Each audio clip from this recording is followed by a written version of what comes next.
Eu quero recuperar aqui uma experiência que eu tive há poucos dias. Um correspondente de um jornal internacional, de um grande jornal internacional, me ligou para repercutir as coisas todas aqui do Brasil. E, num determinado momento, ele enfiou a colher no meio da sopa, né?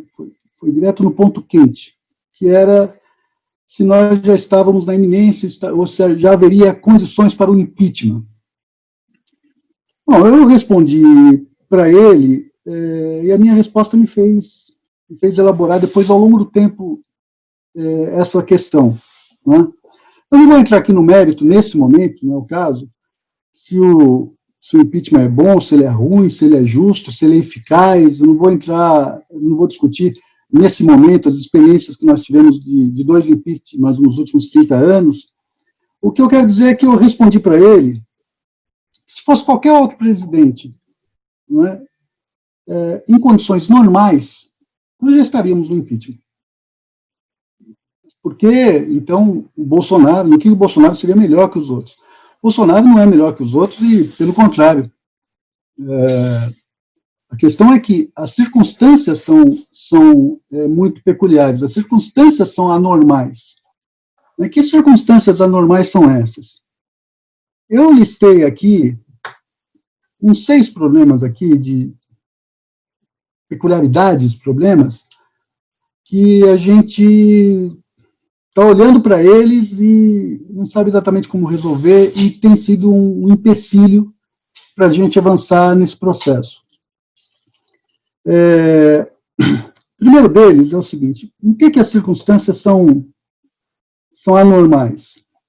A primeira questão, sem entrar no mérito, é que eu já tangenciei ela. Nós acabamos de sair de um impeachment. São 2 impeachments de menos de 30 anos. E vimos que foi um desastre. O impeachment, às vezes, ele é inevitável, mas não é uma festa. Não é um passeio na Paulista, o impeachment. O impeachment é uma coisa muito séria. Né? E nós estamos um pouco desgastados com isso. Eu estou falando a população, a sociedade está um pouco desgastada com isso, e não tanto descrente. Teve um Datafolha essa semana, mostrando justamente isso. O Brasil está dividido entre a possibilidade de impeachment ou não. Então, essa é uma primeira peculiaridade. Acho que tem um certo esgotamento em relação a essa possibilidade, que pode se configurar ali na frente, que pode vir a ser a nossa saída e tudo mais. Mas esse é o primeiro ponto. Tem um segundo ponto. O país ele é dirigido por um sujeito absolutamente inepto, incapaz, desagregador, grosseiro e até sádico. Isso daí, eu acho que nós teremos concordância em relação a isso. Mas acontece que esse sujeito aí, inepto, incapaz, desagregador, grosseiro, não dá para chamar de liderança, mas é uma liderança disfuncional. O grau de disfuncionalidade do governo brasileiro hoje, em virtude do Jair Bolsonaro, é extraordinário. Né? O Brasil parou, e não foi só por conta do Covid. O Brasil já estava parado antes. Né? Eu vejo o Paulo Guedes falar que colocar agora tratar o Covid como um bode expiatório. O Brasil já ia de mal a pior antes de final de fevereiro, começo de março, aqui para nós. Mas acontece que esse sujeito tem 30% de apoio. E é renitente.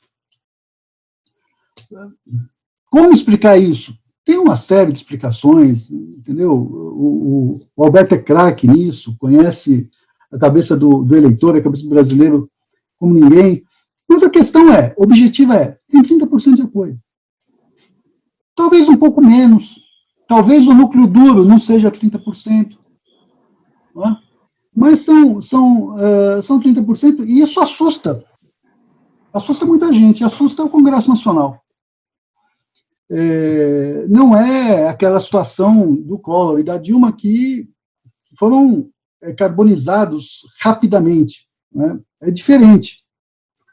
E um detalhe, esse núcleo duro, que é menos do que 30%, o Mauro Paulino fez um exercício no outro dia, disse que dava 12%, alguma coisa perto disso, não sei se é bem isso, mas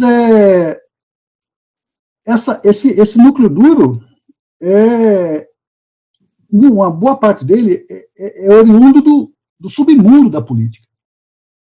Então não é só que tem 30%, é que tem 30% de uma qualidade complicada. Esse é o segundo ponto. O terceiro ponto é que nós vivemos o meio de uma pandemia.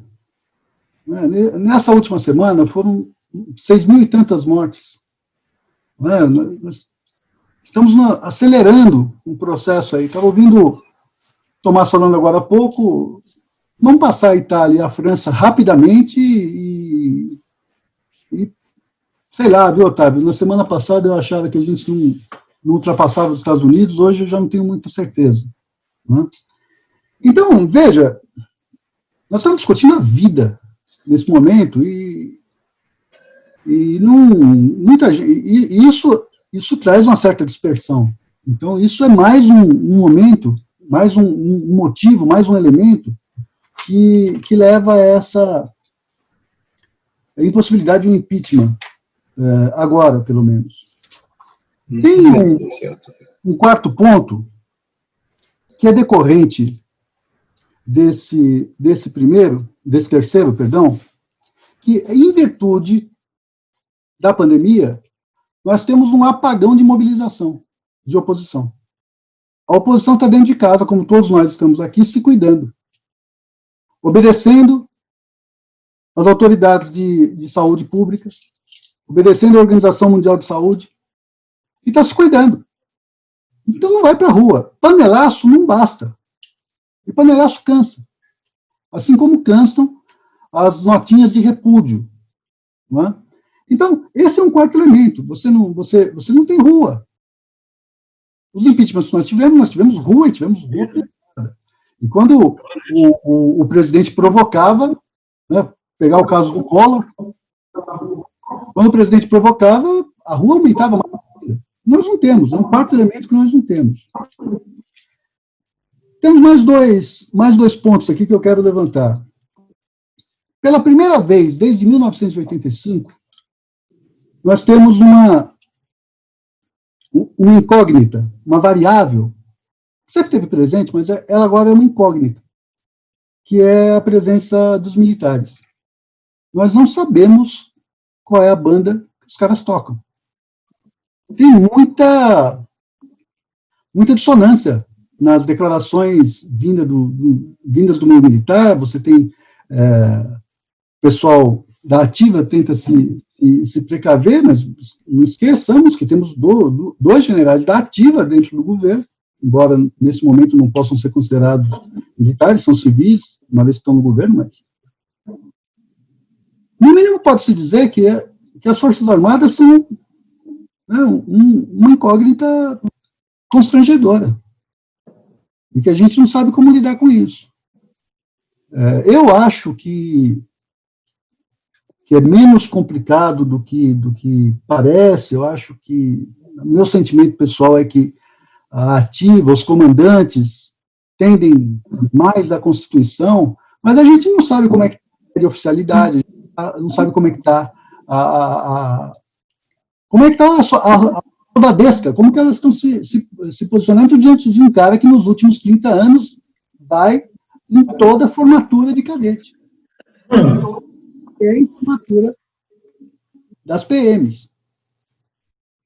Esse é o quinto ponto. O sexto ponto é mais ou menos parecido com esse, mas tem uma grande diferença. São as milícias mesmo, as milícias de estricto senso. Né? Essas milícias, elas são essa turma do Bolsonaro lá do Rio de Janeiro, mas não só. Né? Não só. A gente não sabe qual é o grau de milicialização, digamos assim, né, nas polícias militares, por exemplo, nos estados. Vamos lembrar que logo, um pouco antes do Covid, a gente viu o que aconteceu no Ceará. O que foi aquela revolta em Fortaleza, em Sobral. A gente viu o que foi isso. Né? Então, é mais um elemento. Né? E o presidente tem uma firme determinação de uma política de armar a população, né? Abriu espaço aí para importação e compra de munições, etc. Então, nós temos 6 elementos aqui que são complicados e criam um grande enigma, uma grande interrogação que coloca para a gente o seguinte: vamos em frente ou vamos pensar um pouco melhor neles, vamos ver como desativar isso tudo. Então, veja, esses são os problemas. Tenho 3 minutos aqui, tentar avançar um pouco no nosso tema. Olha, pensando em instituições, eu acho que não dá para a gente confundir o conjunto das instituições do Brasil, instituições públicas, privadas, instituições formais, informais, com instrumentos de contenção, instrumentos de checks and balances, instrumentos de freios e contrapesos. Os instrumentos de freio e contrapeso estão tentando reagir. O Supremo tenta reagir, a Câmara tenta reagir, agora um pouco enfraquecida com a política do Bolsonaro para o Centrão, mas tenta reagir, o Senado, a imprensa, uma parte da sociedade também tenta reagir, e é isso que está segurando esse processo. Você tem uma sociedade e você tem mecanismos de contenção do poder que têm funcionado. Agora, eu não posso dizer que as instituições têm funcionado. E aí, por uma questão conceitual. Né? Minha referência nesse campo aí é um economista, vencedor do Prêmio Nobel em 93, chamado Douglas North. E para ele é muito simples. Se as instituições funcionam, você tem desenvolvimento, etc., tudo vai em frente. Então, se nós chegamos até aqui, se nós chegamos no ponto que nós estamos, é porque elas não vêm funcionando há muito tempo. Não dá para pegar a parte pelo todo, não dá para pegar uma outra vara do judiciário e que eventualmente possa estar funcionando, que tem lá um juiz mais legalista e entender que isso corresponde a todo o Poder Judiciário. Não dá para pegar o Ministério Público, que está divididíssimo, está em pé de guerra. Pegue aí a reportagem da Malu Gaspar, da Piauí, desses dias, para a gente ver isso. A própria Polícia Federal também é uma instituição que também vive a sua divisão. E não vamos esquecer que a Presidência da República é uma instituição. Então, o que a gente tem aqui? A gente tem uma série de problemas. Nós temos instituições que não têm há muito tempo funcionado bem. O que hoje é uma salvaguarda são esses instrumentos de contenção, vamos lá, instituições que contêm a tirania, de certa forma, são empecilhos para a tirania, mas, de uma forma geral, nós temos problemas sérios. Isso não é só no Brasil, isso é no mundo. O mundo inteiro há um questionamento muito grande sobre a democracia. Já houve quem dissesse, e esse cara foi o Yashamon, que nós vivemos sim uma democracia eleitoral, mas iliberal. Não é só no Brasil que isso se passa. Enfim, essas questões todas são problemas para a gente, porque esse questionamento da democracia, esse questionamento das instituições, fez com que nos últimos anos surgissem demagogos em vários lugares do mundo, incapazes de ter um diagnóstico mais amplo do que se passa no mundo do trabalho, no mundo da economia, no mundo da tecnologia, e vocalizam o som e a fúria, significando o caos. Né? Muitas análises no Brasil, sei lá, as visões, né, estão entre dois polos que parecem meio esquizofrênicos. Ou as pessoas acham que Bolsonaro vai sofrer um impeachment, ou acham que ele vai dar um golpe e virar um ditador. Essas coisas não são compatíveis do ponto de vista da política. Por quê? Porque se alguém tem condições de dar um golpe, se tornar um ditador, esse alguém é muito forte para fazer isso. Ele tem que ser muito forte do que quem vai se opor a ele. E se alguém sofre um impeachment, ele é muito fraco. Né? É questão de força política. Eu estou falando somente de força política. Eu acho que quando a gente lê qualquer definição de instituição, passa meio batido, elas são um repositório de saber. Né? Eu acho que é o mais importante que tem dentro das instituições. Tem depositado em todas as instituições um saber. E não é um saber individual, é um saber coletivo e social. Não é um saber, não foi um indivíduo que bolou a instituição, foi uma sociedade que construiu recebendo input de milhares e milhares de pessoas. Então vamos pegar aqui a instituição Presidência da República no Brasil. Ela existe, a presidência com esse nome existe desde que foi iniciada a República, então tem 130 anos. Vamos pegar aqui o nosso sistema eleitoral proporcional com voto na pessoa. Né? Ele existe desde 1950, então ele tem 70 anos, né? E ele está sofrendo mudança, ele tá recebendo esse saber, todos esses inputs estão lá dentro. São 70 anos de acúmulo de saber. Vamos pegar o STF. O STF ele foi fundado no Brasil, o nosso primeiro Tribunal Constitucional foi fundado em 1609, era o Tribunal da Relação na Bahia, em Salvador. E aí tem uma coisa curiosa, os desembargadores, pelo regimento interno do então Tribunal da Relação, que se reportava a Portugal, a Casa de Suplicação em Portugal, que era o Tribunal de Apelação Final, Brasil era a colônia, existia uma coisa chamada tensões com C cedilha, que o desembargador votava por escrito. Ele não comparecia no tribunal, ele só comparecia no tribunal no momento de uma apelação no tribunal. E ele votava por escrito. O voto por escrito foi abolido ainda no Império. Até hoje é uma prática no STF. Todos os nossos juízes, em situação colegiada, votam por escrito, mas não há nenhuma lei no Brasil que diga que eles são obrigados a votar por escrito. Eles fazem porque eles querem. Eles podem chegar lá e votar basicamente oralmente. Isso remonta a 1609, ao Tribunal da Relação na Bahia. Então, só para mostrar que as instituições são feitas por práticas. As pessoas têm práticas e essas práticas rodam dentro da instituição. Também por códigos legais, códigos positivos. E nós temos hoje no Brasil inúmeras instituições. E cada país, isso é importante também, a instituição pode levar o mesmo nome, né? Presidência da República leva o mesmo nome no Brasil e nos Estados Unidos, mas são diferentes em cada país, porque elas estão recebendo inputs de locais diferentes, pessoas diferentes, épocas diferentes. Então, elas são totalmente diferentes, apesar de levarem o mesmo nome. Sistemas eleitorais proporcionais, o nosso, proporcional com voto na pessoa, poucos são assim no mundo. Mas, ainda assim, o nosso é diferente dos outros, porque os inputs são diferentes, os estados, a distribuição geográfica. Bom, aí você pensa o seguinte, como é que você avalia as instituições, né? Dado que elas são um repositório secular de saber?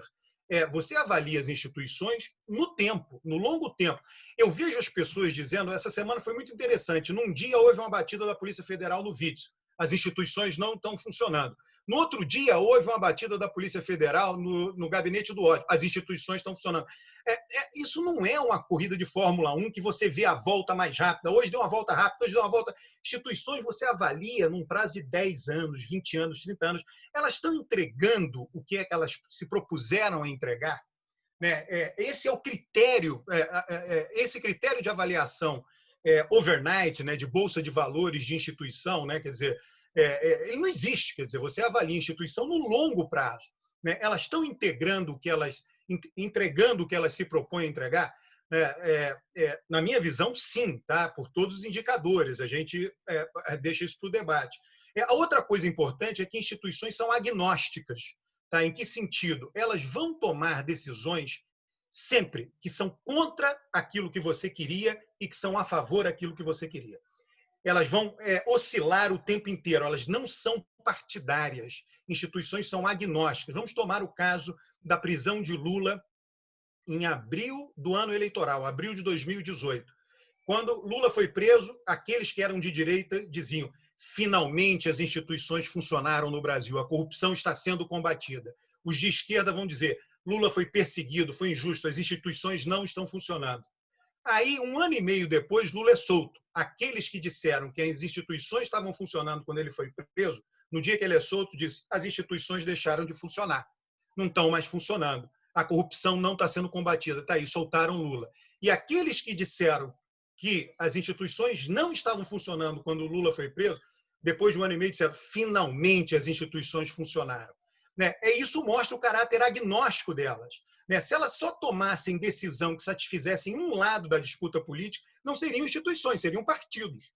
As instituições vão tomar decisões para um lado e para o outro, o tempo inteiro. O tempo inteiro, porque elas são um repositório de saber social e secular. Elas não são um repositório de saber egoísta de um grupo político, de uma pessoa, de uma associação. Elas são um repositório hiperdemocrático de toda a sociedade. As instituições, inclusive, elas unem os mortos com os vivos. Está depositado o saber das pessoas que já morreram nas instituições, em todas elas, na família, na religião, na presidência da República, no Supremo Tribunal Federal. Eu mencionei aí as tensões, a forma de julgar aí dos desembargadores quando ela foi fundada. E também um outro critério de avaliação das instituições, as instituições existem para quê? Para atender às nossas necessidades, as necessidades da sociedade. Algumas instituições morrem, muitas já morreram pelo meio do caminho, não atendiam mais às necessidades, as sociedades mudaram e as instituições deixaram de atender. A escravidão foi instituição, a servidão foi instituição, a monarquia foi instituição, deixaram de existir, deixaram de atender às necessidades da sociedade. E quais são as necessidades da sociedade? Democracia, liberdade de expressão, melhoria das condições de vida, repito, os indicadores de longo prazo do Brasil todos mostram melhoria da qualidade de vida no Brasil. Tá? Então, o que eu vejo, na verdade, é que há uma confusão quando a gente avalia o governo Bolsonaro, que é um governo repulsivo, é um governo asqueroso, nojento, de extrema-direita. As pessoas tendem a confundir um governo transitório com instituições que são permanentes. As instituições que são permanentes estão, sim, contendo o governo. Eu tenho um canal de YouTube que leva o meu nome. Eu já, desde o ano passado, venho gravando recorrentemente vídeos. Eu parei de anotar todas as derrotas do governo Bolsonaro. Isso eu fiz no ano passado, fiz um balanço do ano, no final do ano passado. Eu anotava todas as derrotas do governo Bolsonaro. E, de vez em quando, fazia um vídeo. Olha aqui, foi derrotado aqui, derrotado aqui, derrotado aqui, derrotado aqui, derrotado. E é isso, o governo Bolsonaro é um governo que sofre derrotas frequentes e o tempo inteiro. A mais gritante agora, no caso da pandemia, é o Supremo Tribunal Federal dizer o seguinte, olha, governadores e prefeitos podem fazer o que quiserem na pandemia. E governadores e prefeitos fazem o que eles querem na pandemia.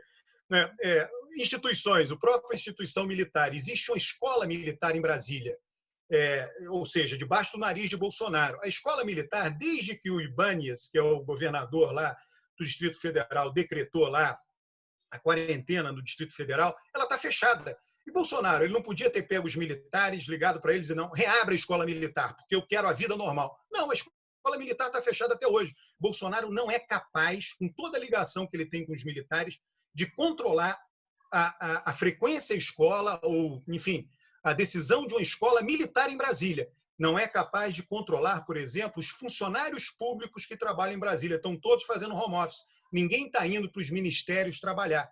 Então, olha só o controle de poder. O que as instituições brasileiras entregam?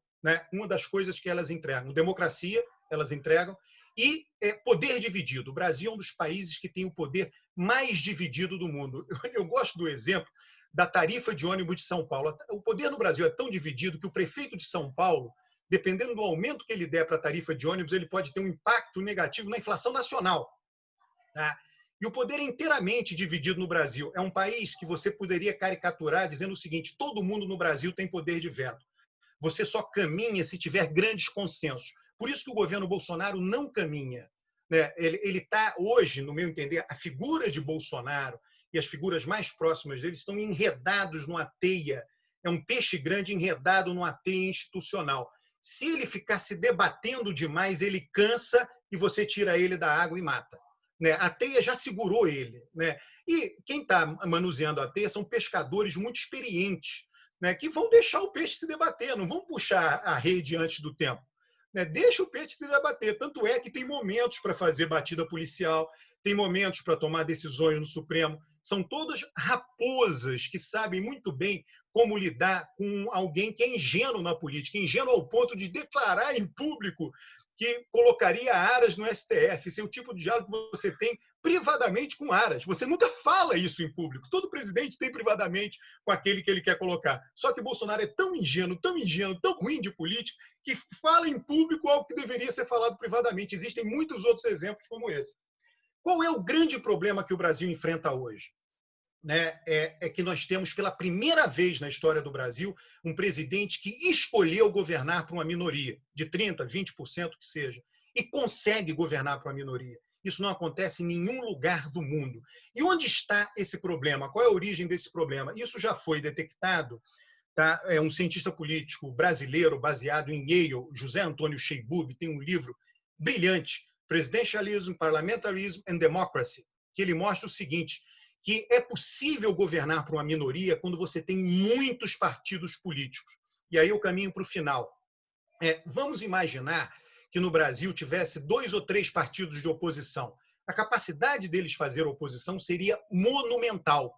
Hoje você tem 12 partidos de oposição, 13, 14, 15, um monte de chefetezinhos que controlam 3, 4, 10 deputados, figuras absolutamente irrelevantes. Só que você tem que fazer a reunião com todo mundo. E cada um leva 5 minutos falando, põe 15 pessoas falando 5 minutos. A reunião não acaba nunca. É impossível você coordenar essas ações. O partido de oposição nos Estados Unidos tem 53% das cadeiras na Câmara dos Deputados. Trump não tem como ignorar a maioria quando governa. Então, a nossa hiperfragmentação partidária no mundo, o Brasil é o único país que tem mais de 16 partidos efetivos. Partidos efetivos é uma medição da ciência política. Ele mede, a rigor, são partidos que têm mais de 3% dos deputados da Câmara Baixa. Só o Brasil tem 16. Em segundo lugar, vem Holanda e Indonésia, que tem 9. Ou seja, entre 16 e 9 não tem nenhum país.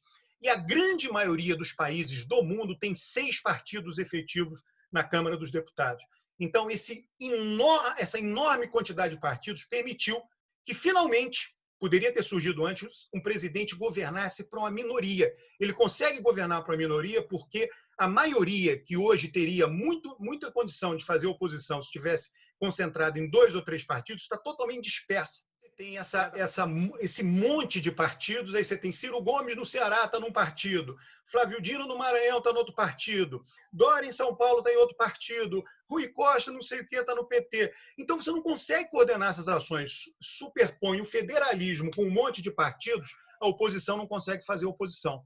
A oposição fica efetivamente desmobilizada. É uma questão operacional também, muito operacional. E das ambições. Se você tivesse 2 ou 3 líderes partidários, sentariam hoje, fariam a reunião e fariam uma oposição na mesma direção. Então, o nosso grande problema, a gente está mirando erradamente. A gente tem que mirar na enorme quantidade de partidos, que é uma jabuticaba brasileira. 16 partidos efetivos, repito, nenhum país do mundo tem. O segundo colocado são Indonésia e Holanda, com 9. Entre 9 e 16, nenhum país do mundo tem entre 9 e 16 partidos efetivos. Era isso que eu tinha para dizer. Eu não tenho muito receio. É claro que tudo pode acontecer, na vida social tudo pode acontecer, mas eu acho que é muito pequena a probabilidade de um fechamento de regime.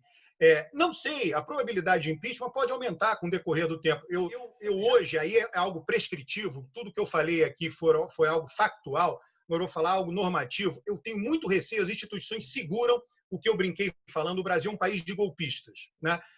Collor foi o primeiro presidente eleito depois de 30 anos, sofreu impeachment. Fernando Henrique, durante seu mandato, teve campanha fora Fernando Henrique. Lula, no mensalão, se pensou em fazer impeachment. Veio a Dilma, impeachment. Veio o Temer, 2 pedidos de afastamento do Janot. Bolsonaro, impeachment. As instituições resistem a tudo isso. Elas são muito parcimoniosas no afastamento. Quem pede é a elite política, que é uma elite absolutamente golpista. É muito mais fácil você aceitar o calendário eleitoral. Temos um presidencialismo, aceitemos ele. a data do início do mandato é essa, a data no final é essa. Votou mal, tem um governo mal, aprenda com seus erros. Essa é a minha visão. Ontem mesmo eu fui, enfim, me ligaram da Rádio France Internacional Brasil para perguntar exatamente isso, se existe um risco de golpe no Brasil. Eu acho que esse risco até existe. Eu vou apresentar o meu argumento, espero conseguir apresentar ele de maneira coerente e clara. Eu acho que esse risco ele existe, mas eu acho que se o Bolsonaro tentar dar um alto golpe, eu acho que esse golpe tem uma dificuldade muito grande de se sustentar. Por quê? Exatamente pelo que o Alberto falou, mas aí eu aponto uma discordância que eu tenho com ele, porque o Bolsonaro está numa situação frágil. Agora, o que eu discordo do Alberto, para, enfim, só colocar aqui na introdução, eu não acho que existe uma incompatibilidade necessária entre o risco de um golpe e o presidente ter o risco de sofrer um impeachment. Acho que essas duas coisas elas podem coexistir. Existem momentos em batalhas políticas, mesmo em guerras, em que os dois lados estão muito perto de perder. E qualquer passo em falso pode fazer com que um lado ganhe ou que o outro lado ganhe de uma forma um pouco radical. Então, eu não acho que exista uma necessidade de se entender como incompatíveis. A fraqueza do Bolsonaro e, por outro lado, a necessidade dele de poder querer dar um golpe. Acho que, inclusive, é porque ele está fraco que o golpe aparece como a única opção, o vai ou racha, o tudo ou nada. Eu acho que faz sentido, dado o feitio, dada a índole do Bolsonaro, que ele tente avançar para isso. Ele já tem uma tendência autoritária, não é? Ele se vê cercado por algumas investigações sobre, enfim, a sua campanha, irregularidades na sua campanha, sobre a relação que ele tem com milícias, sobre ilícitos dos seus filhos. Então, nesse sentido, quando ele se vê acuado, pode ser que ele tente um golpe de força como a única tentativa de se manter no poder. No entanto, eu concordo com o Alberto no que diz respeito à dificuldade de uma coisa dessas se sustentar. Eu acho que é isso que o Alberto colocou. Eu vou tentar explicar um pouco mais o meu argumento na sequência, mas desde o começo eu queria fazer uma ressalva. Em alguma medida eu faço previsões. Quando eu digo que eu acho que não vai acontecer alguma coisa ou que eu acho que vai acontecer alguma coisa, são previsões.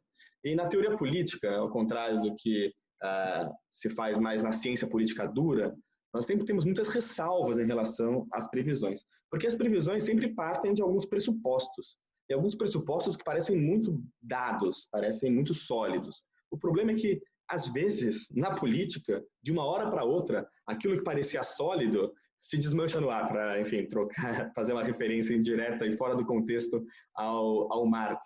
Então, o que era impossível até hoje de manhã, no final do dia pode se tornar inevitável. E os exemplos disso na história são imensos, inúmeros. Ninguém previa que manifestações acontecessem, por exemplo, em junho de 2013 e as consequências que aquilo podia acontecer. Existem momentos de transformação muito rápida e abrupta nos quais os pressupostos mesmos que nós assumíamos mudam. Então, as consequências elas são imprevisíveis. Mas, dado que nós conhecemos do Brasil, eu acho que o golpe do Bolsonaro teria dificuldade de se sustentar. O que ele ia fazer no dia seguinte? Não é? O que ele ia fazer na semana seguinte? Mas eu vou voltar a esse ponto em breve. Acho que para a gente entender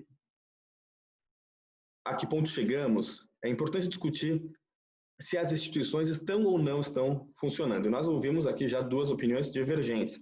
A do Carlos Mello, que interpreta que, em geral, elas não estariam funcionando, e a do Alberto, que tem uma visão mais distanciada em termos do tempo histórico, e acha que elas, no longo prazo, estão funcionando, elas estão entregando o que elas prometiam. Eu acho que esse é um debate que precisa ser muito bem formalizado, porque existem três questões a serem levantadas. Primeiro, o que é uma instituição? Né? Carlos Mello falou do Douglass North, que para mim é realmente uma referência. O Douglass North tem, enfim, um prêmio Nobel super reconhecido, né? Um dos pais do novo institucionalismo, mas para ele tudo é instituição. Então, assim, normas sociais escritas e não escritas, tudo isso entra no rol de instituições. Então, primeiro a gente tem que definir o que é uma instituição.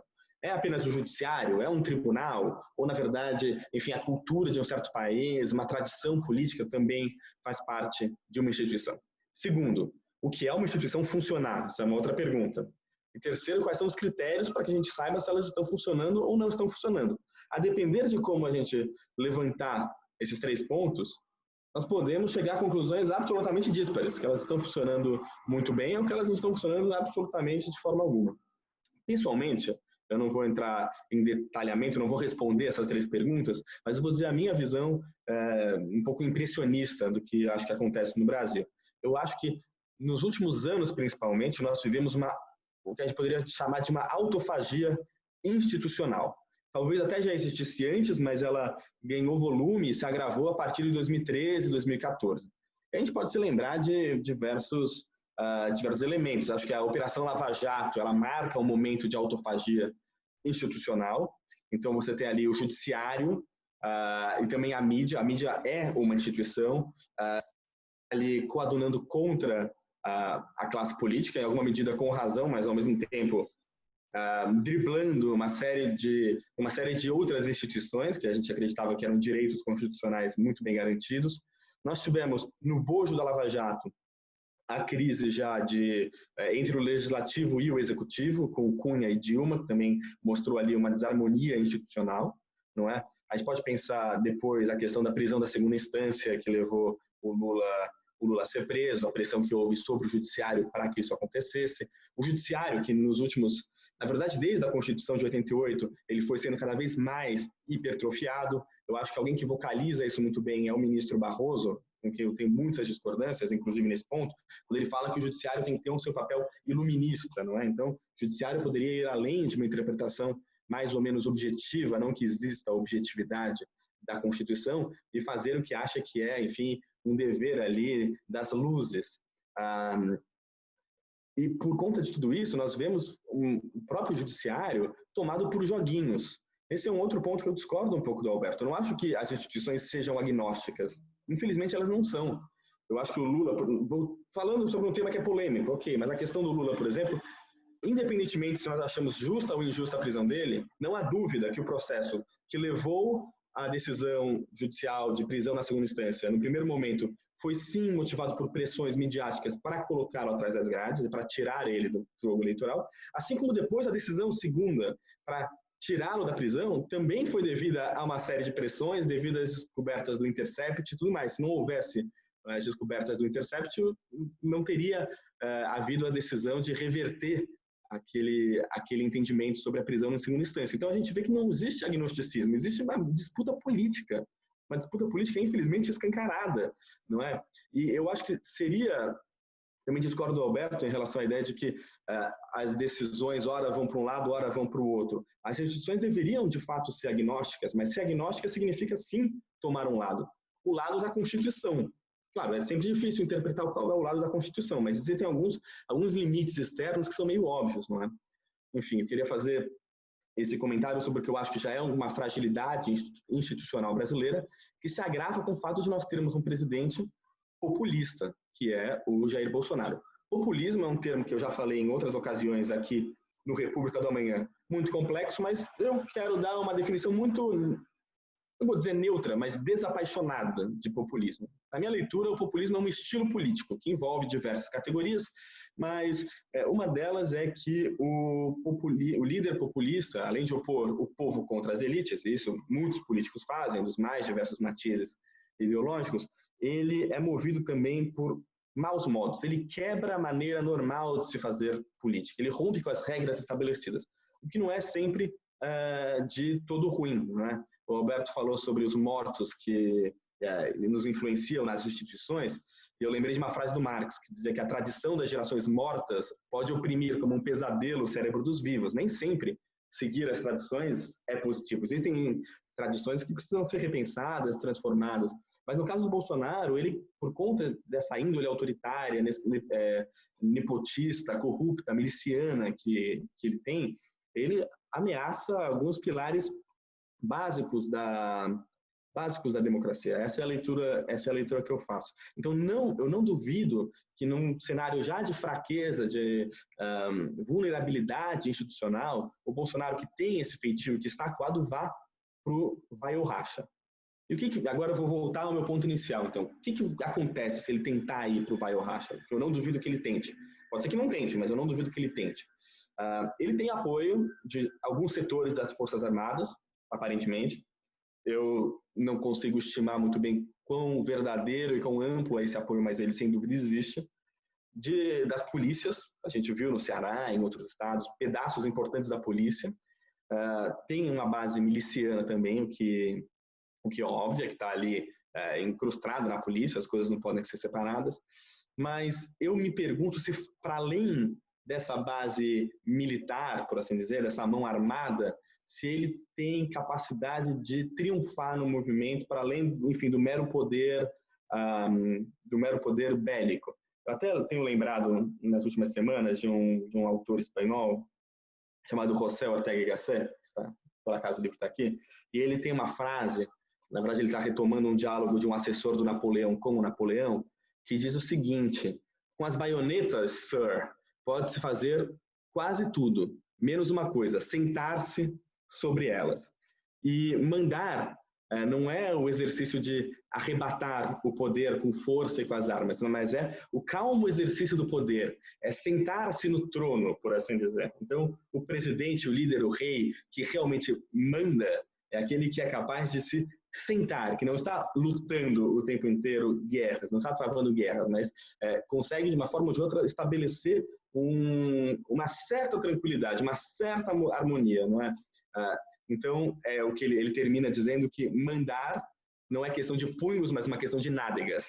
Eu gosto dessa frase, enfim, tem esse lado um pouco palhacento, eu acho isso curioso. E eu acho que o Bolsonaro não tem as forças políticas necessárias para poder sentar, por assim dizer, para poder governar de uma forma tranquila. O próprio estilo dele, populista, é um estilo causador de crises, né? Eu não listei quais são as 3 características que eu interpreto do estilo populista, mas eu vou aqui rapidamente dizer. A primeira é uma oposição discursiva entre o povo e as elites. A segunda são os maus modos.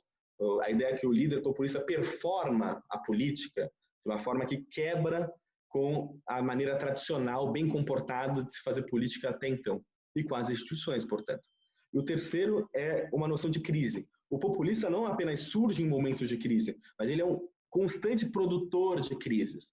Tem um provérbio que diz que a melhor maneira de atravessar a tempestade é ser a tempestade. Nesse sentido é isso. O Bolsonaro ele consegue enquadrar, a gente fala de agenda setting e agenda framing, não é? Ele coloca e enquadra a agenda porque ele é um constante causador e criador de crises. Mas eu me pergunto se com esse estilo não chega não chega a alguns limites em que ele seria incapaz de conseguir reunir forças políticas para sustentar um golpe de força. Hoje, ele não tem o apoio da imprensa, da grande imprensa. A gente vê a Globo, os grandes jornais que estão contra esse tipo de coisa, contra, enfim, essa escalada retórica do autoritarismo bolsonarista.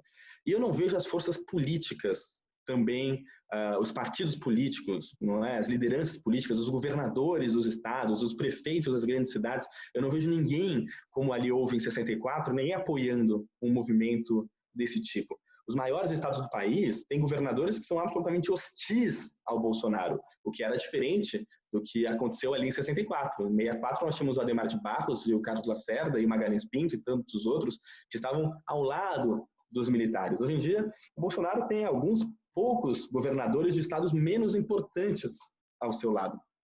E, então, assim, o Bolsonaro tenta dar um golpe precisamente porque ele está fraco politicamente, mas acho que essa fraqueza não permitiria que esse golpe desse certo. Acho que o ponto que eu queria levantar era o seguinte: o Brasil é muito grande. Isso não significa que a gente não possa ser surpreendido, mas ele é um país com 210 milhões de habitantes, com, como o Alberto falou, 16 partidos efetivos.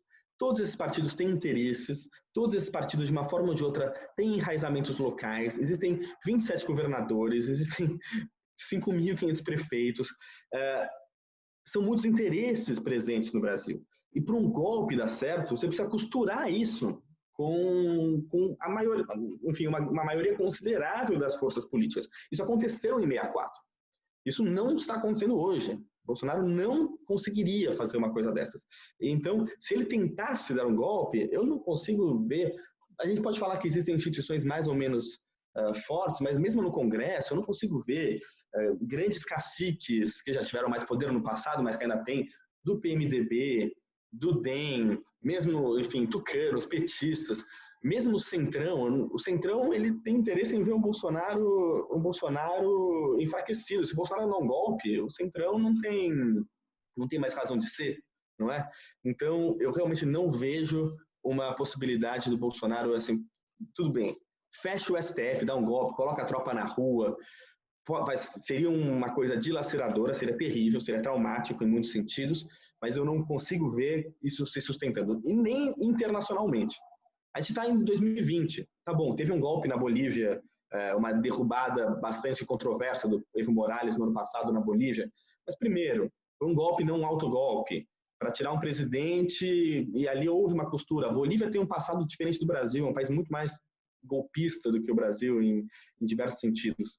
Então, essa é a minha leitura. Para fazer um último comentário, queria até ouvindo já, não necessariamente em seguida, vou dar um tempo para ela pensar, mas a Nina Santos, para ela intervir já, porque essa é uma questão uma pergunta que eu coloquei para ela em outro contexto e ela não respondeu ainda, porque não houve tempo, mas é o seguinte, o Carlos Mello falou da oposição um pouco apática, não é? Eu concordo que a oposição está apática, a sociedade civil brasileira está apática, mas eu me pergunto se uma das razões para isso não se deve ao fato de que me parece que enquanto a extrema-direita que está no poder ela é digital, ou seja, ela sabe lidar com as mídias sociais digitais muito bem, ela chegou cedo nisso, me parece que a oposição, não só de esquerda, a oposição em geral, mas talvez a esquerda em especial, ainda é muito analógica.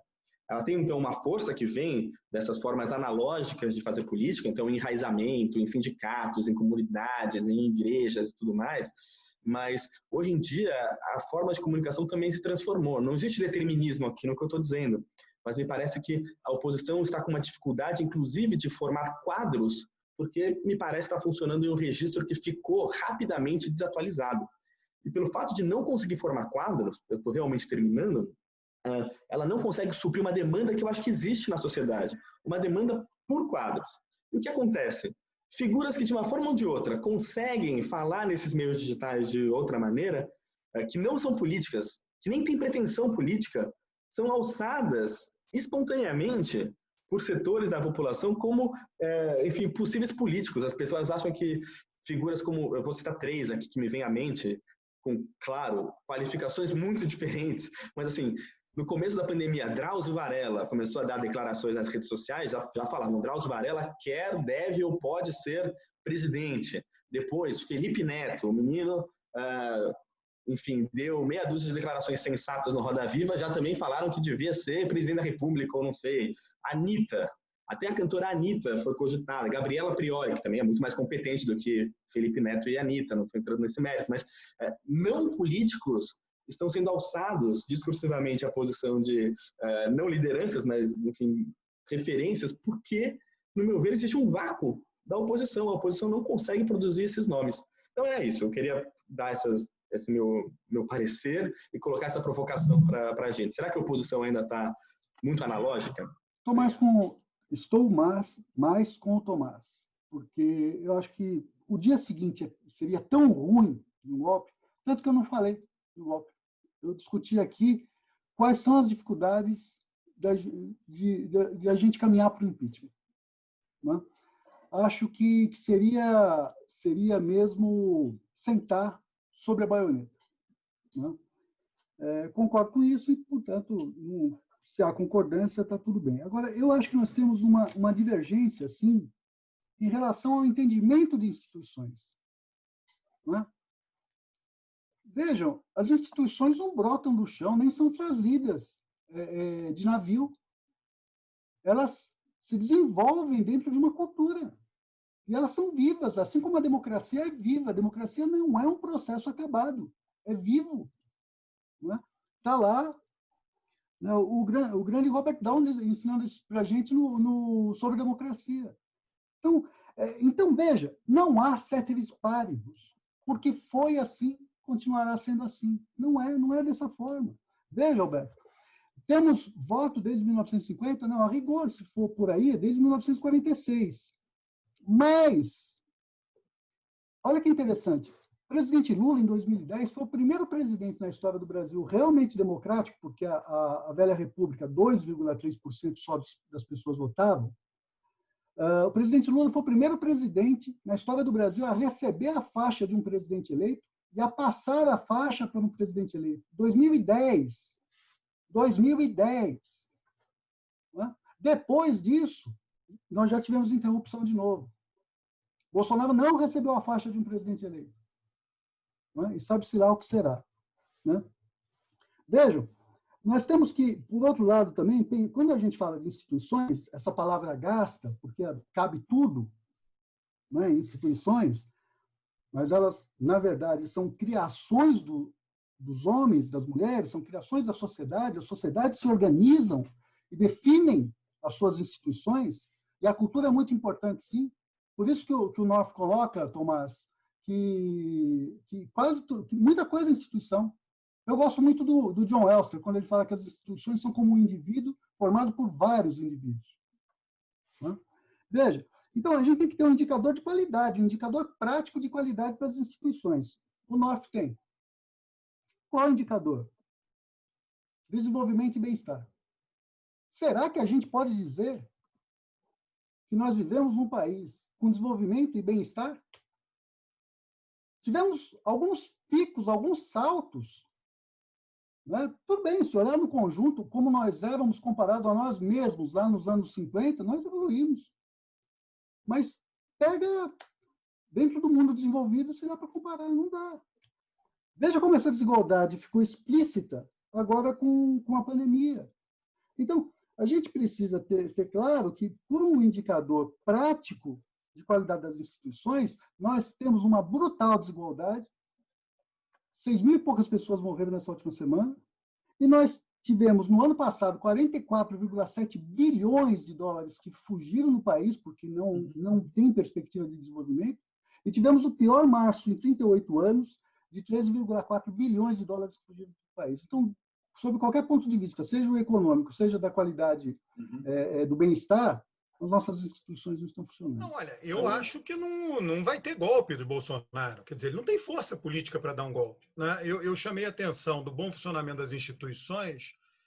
Eu defini instituições, eu mostrei a importância da cultura para as instituições, mostrei seu caráter secular, o seu caráter não egoísta, quer dizer, ela é resultado dos inputs, né, de uma sociedade inteira no decorrer dos anos, ela é a ligação entre os mortos e os vivos. Eu dei critérios para medir a eficácia das instituições, o tempo é importante, não dá para dizer que porque esse mês, né, a Bolsa caiu é que as instituições não funcionam. Você tem que levar em conta o longo prazo, não tem saída. No longo prazo, no meu entender, eu dei o exemplo, Collor, impeachment, fora Fernando Henrique, mensalão no Lula, vamos tirar o Lula do poder, Dilma impeachment, Temer 2 tentativas de afastamento, Bolsonaro agora se fala muito em impeachment. Apesar desse golpismo generalizado na política, na cabeça das pessoas, as instituições impediram, né, que esse golpismo se realizasse, por exemplo, com Fernando Henrique e com Lula. Mérito das instituições. Eu tenho, né, um original de um livro, né, eu estou negociando com a editora, com dados abundantes, né, aquela Our World in Data, mostrando que no longo prazo o brasileiro vive cada vez mais, o brasileiro vive com menos doenças e mais bem nutrido, o brasileiro tem mais poder de compra e vive com mais conforto, o brasileiro sofre menos acidentes, inclusive raio per capita diminuiu no Brasil, tem o dado do INPE, eu levantei. O brasileiro vive em um país mais livre e democrático, o brasileiro tem acesso a mais serviços públicos, o brasileiro está cada vez mais educado, o brasileiro passou a ter mais tempo livre e a ser mais autônomo e respeitar mais as minorias e indivíduos, e o brasileiro, pelos indicadores, tem o Global Happiness Report, está mais feliz e vive com mais desenvolvimento humano. Tudo isso com dados, tá? Então, muitas vezes, na hora que você tem o diagnóstico equivocado da sociedade, você chega a conclusões equivocadas de causa e consequência. A ciência é sempre descrever e explicar, descrever e explicar. Se você tem uma descrição errada, a explicação vai sair errada. A descrição da sociedade brasileira, que atesta que a sociedade vai mal, inclusive comparativamente com os outros. Eu comparei o PIB per capita, essas grandes bases de dados internacionais que tem aí, Madison, né? O PIB per capita do Brasil com a Argentina, no início do século, em 1900, nós éramos 15% da Argentina, hoje somos 80%. Alemanha, Itália, enfim, todos os países. O nosso PIB per capita era muito menor percentualmente em relação deles, hoje está muito mais alto. Então, todos esses indicadores, e aí tem um pouco essa fracassomania do Brasil, né? A coisa do Nelson Rodrigues de complexo de vira-lata. Nós não somos capazes de reconhecer nossos avanços. Nós não somos capazes de reconhecer a força de nossas instituições. Isso é cultural, né? Eu não posso fazer nada contra isso. Eu procurei fugir disso. Desde a Revolução Industrial, a tendência no mundo é melhorar, não é? Então, claro, eu sei que nos últimos 20 anos as condições de nutrição, de, enfim, acesso a milhares de bens do mundo melhorou. Enfim, o Keynes dizia num texto de quase 100 anos atrás, chamado Perspectivas Econômicas para os Nossos Netos, ele fazia um raciocínio muito breve, mas dizendo que, assim, se você fizer é uma questão de progressão geométrica, não é? Se a economia crescer em média, sei lá, que seja 1% ao ano, como uma progressão geométrica, em 100 anos, você chega no reino da abundância. E aí ele até se perguntava, o que nós vamos fazer? Mesmo que a gente não faça nada, nós chegaremos no reino da abundância em 2020. Olha só. E aí ele se coloca. E eu acho que aí, por que eu falei do Keynes? Não foi só por diletantismo. Porque eu acho que nós, hoje em dia, nos deparamos com um problema muito grande. Um desafio para as instituições, um desafio novo para as instituições, que é o quê? Se por um lado nunca fomos tão ricos, agora com a pandemia, claro, estamos tendo destruição de produção, mas isso é uma coisa dos últimos 3, 4 meses. Mas vamos pensar que nós estamos discutindo isso ali, pensando de novo no longuíssimo prazo. Nós nunca fomos tão ricos, o mundo nunca produziu tanto, nunca teve tantos bens, e por outro lado, nós estamos vendo um aumento, nós estávamos vendo até essa pandemia, pelo menos, um aumento das desigualdades, né? E um aumento da precarização, uma destruição líquida de empregos. Isso é um desafio para as instituições. Isso exige que novas instituições sejam criadas. Por isso eu tomo cuidado. Eu acho que isso é importante. A gente primeiro considerar, não se deixar levar pelo viés do longuíssimo prazo, porque de fato a tendência sempre vai ser de melhora. Então a gente pode pegar quase qualquer país que não tenha tido uma guerra terrível e provar que as coisas melhoram, e não é por isso que, enfim, até o Zimbábue deve ter dados de melhora, mesmo sob Mugabe, porque, sim, agora tem computador e antes não tinha. Então, e principalmente acho que tem novos desafios que nos colocam essas dúvidas, desafios que a gente discute muito aqui no República da Manhã. É isso. Mas eu acho um engodo esse cenário de que o mundo está materialmente mudando. É verdade que a indignação das pessoas mudou muito mais do que a realidade. Eu comprei totalmente a tese de um colega meu que sugere que a indignação, em função de todas essas mudanças nas redes, na influência das redes, a indignação mudou muito mais do que a própria realidade. E a gente precisa discutir isso. Não é uma hipótese implausível imaginar que o Bolsonaro, junto com os milicianos que o apoiam e algumas parcelas de polícias militares que também o apoiam, que possamos ter algumas ações de milícias. Podemos ter, de fato, uma tentativa de golpe. E eu, obviamente, concordo com a tese de que a chance de prosperar é próxima de zero. Não existe zero em probabilidade, mas é muito baixa a chance de prosperar um golpe. Como o Tomás diz, o day after é virtualmente impossível. Precisaria incendiar a TV Globo, fechar todos os jornais, Estadão, Folha, Globo, botar receita de bolo nas capas dos principais jornais, prender os deputados, os senadores, os governadores. É uma coisa completamente inviável, né? Um golpe no sentido clássico, né? Mas existe, de fato, a possibilidade de uma tentativa de uma doideira, porque o Bolsonaro é uma pessoa, de fato, mentalmente problemática, né? Então, eu compartilho da visão de que nós temos essas instituições que, de certa forma, impedem que um golpe seja vitorioso no sentido de levar a uma nova governança, um novo... ou seja, não haveria a menor chance de estabilidade política, econômica. A imagem do Brasil no mundo, os boicotes, tudo já está devastado, né? O Brasil, na sua inserção internacional, Então, eu compartilho com essa visão, mas, ao mesmo tempo, eu fico com aquela preocupação de que pode, sim, haver uma tentativa aloprada, como fala um amigo nosso, alguns atentados no Rio Centro, né, metaforicamente falando, coisas desse tipo podem acontecer, né? Em termos de índice prático, o que se poderia depreender de uma instituição como o Congresso Nacional não ter reagido como instituição a um voto, por exemplo, como o do Bolsonaro, não preciso recordar os seus termos, numa afronta direta à Constituição, a meu ver, numa afronta ao possível caráter agnóstico da instituição, e a instituição como tal não teve reação quanto a isso. Então, eu acho que a instituição funciona assim. Uma questão é saber se ela funciona ou se não funciona, se elas funcionam ou se não funcionam. Outra questão é saber como elas funcionam, com base em que valores, em que tendências elas funcionam. Há um movimento subterrâneo do presidente da República de controlar as instituições, se quisermos, ou as corporações que têm relação com o exercício da força estatal, da força que é objeto do monopólio da violência.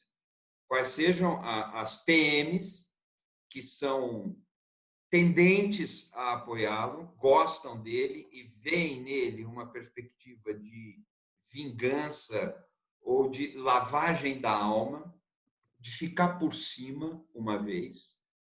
Já são quase 3.000 militares gerindo os ministérios. Temos agora o caso do Ministério da Saúde, mas são muitos mais. Então, já existe um naco do poder com essas forças. As tratativas que resultam em benesses, em aposentadoria, em salário, em brindes, ele vai cooptando as armas. E eu diria, dado o estilo dele, que nós temos no Brasil uma situação virtual de que não é o Estado que exerce o monopólio da força, mas o monopólio da força está corrompido. Está corrompido. Eu sei que a afirmação é forte, mas eu estou jogando para vocês isso aí. Isso significa que, no caso de uma necessidade de condução coercitiva para que o presidente da República vá depor, a figura é hipotética, Mas quem vai fazer valer a decisão do Supremo Tribunal Federal ou quem vai fazer valer uma decisão da democracia, se for necessário o emprego de uma medida coercitiva? Nós temos uma possibilidade de medição de forças. Outra coisa aí, considerada a natureza da personalidade da personagem, que é o presidente da República, ele vai para o tudo ou nada. E também considerada a escola, que é a escola das pulsações das redes sociais, que imprime a diretriz sobre o comportamento dele. O comportamento dele não é dado pela coerência política, ele se lixa para a coerência. A coerência não vale nada, ele pode dizer e desdizer e vai nesse input. Então, ele vai para o enfrentamento. E foi muito bem lembrado que as milícias jogam um peso aí. Nós teremos, eu acho inevitável, mas também jogo para vocês, é a minha sensação, nós teremos crimes políticos no Brasil. E nós teremos uma partidarização de ações policiais. Nós teremos desvirtuamentos de polícias na direção de polícias políticas. E isso me leva a crer que, mesmo que não haja sustentação para um golpe, nós estamos caminhando rapidamente para situações trágicas, para desastres. Nós temos um presidente que não é nem forte o suficiente para dar um golpe, nem fraco o suficiente para sofrer um impeachment. Mas nós podemos chegar a alguma situação de impasse, seja no caso de uma condução coercitiva, como falou o Eugênio, ou qualquer ordem que o judiciário determinar e o presidente se recusar a cumprir. É que tem 30% da população que não é nem de direita, é de extrema direita. Pelo menos uma parte significativa disso é bolsonarista mesmo. E a minha pergunta é um pouco, primeiro, onde é que estavam essas pessoas no passado e, principalmente, como essas pessoas vão condicionar a política no futuro no Brasil? Vasco, você coloca uma questão importante, fundamental. Eu não disse que as instituições não funcionam e nunca funcionaram. A questão aqui é que funcionam mal. E você fala que é necessário ter um índice prático para avaliar esse funcionamento. Eu concordo com você. Esse índice de eficiência das instituições está ligado à questão, no final das contas, do bem-estar e do desenvolvimento econômico. E bem-estar e desenvolvimento econômico acabam sendo aí uma função de um e outro, né? Não vai desaparecer jamais, que é a liderança política. As instituições são conduzidas por lideranças políticas. E o mundo passa, nos últimos 30, 40 anos, por um debacle, uma enorme decadência da qualidade das lideranças políticas. Então, precisamos de liderança política e temos um déficit enorme de liderança política, não é só no Brasil. Basta você comparar, por exemplo, o que já foi a liderança política na Inglaterra, o que é hoje, o que já foi nos Estados Unidos, o que é hoje, e mesmo na Alemanha, o que já foi, né, e o que é hoje. Tá? Humberto Eco, quando disse que a internet deu espaço para toda a ignorância e imbecilidade do mundo. E eu acho que a gente se constrange. Eu, por exemplo, fico extremamente constrangido de ficar brigando em redes sociais. Talvez seja um erro. Né? O nosso pudor talvez seja um erro, mas talvez seja também a natureza dessa ferramenta de comunicação que Bolsonaro tem trabalhado justamente para tomar para si e retirar do Estado, do impessoal Estado, né? E tomar para si esse monopólio. É um risco muito grande.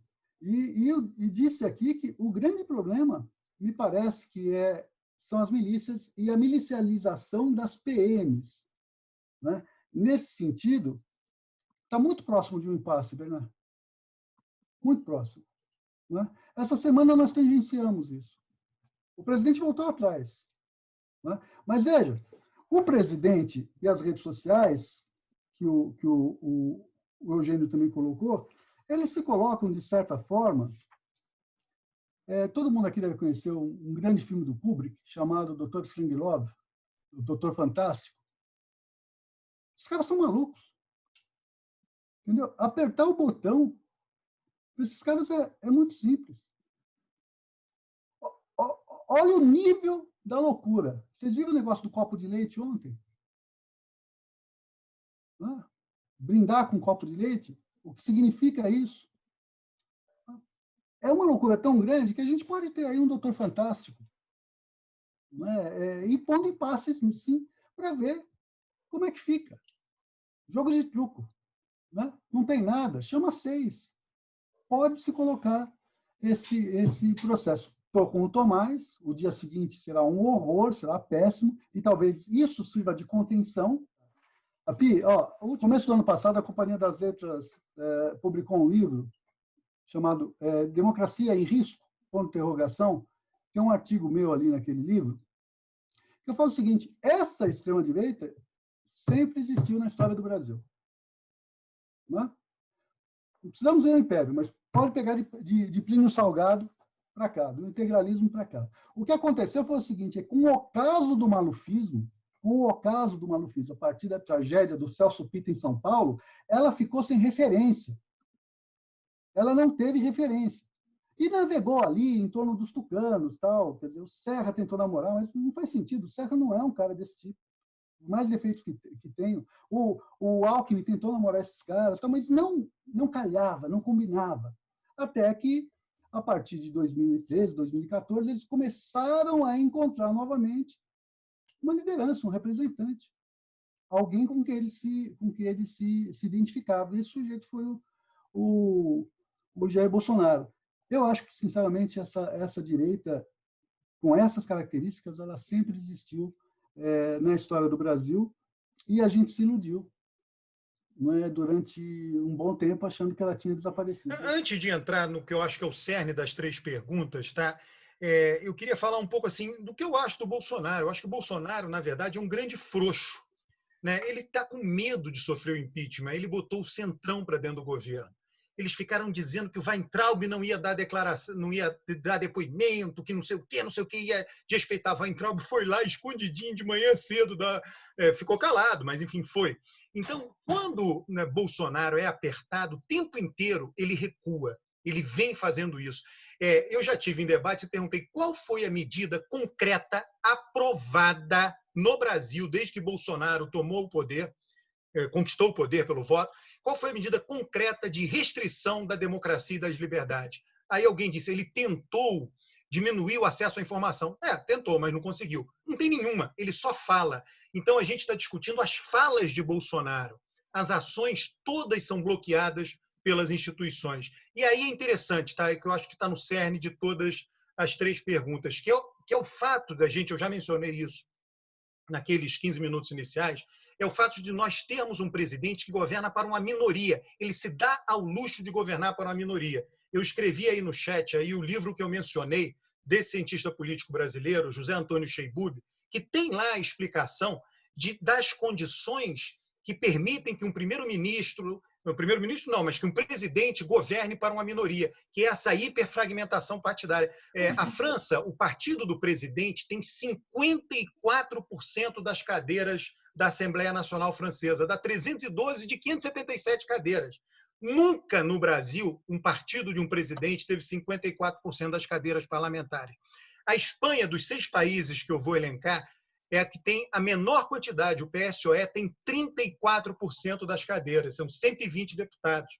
O Reino Unido, do Boris Johnson, o partido dele tem 56% das cadeiras, 365 cadeiras parlamentares. Ou seja, se tiverem 40 deputados que não sejam de baixo clero, em 365, que é possível, tem vários especialistas sobre saúde, educação, economia, política exterior, segurança pública, deputados. Nos Estados Unidos, é 53% contra 47%. 53% é o democrata. Na Argentina, aqui, nossa vizinha, aí, o Alberto Fernandes, a aliança dele, o partido dele, tem 46% dos deputados. No México, lá, o Obrador lá tem 37%. Você sabe quando, no Brasil, um partido teve mais de 20% das cadeiras na Nova República?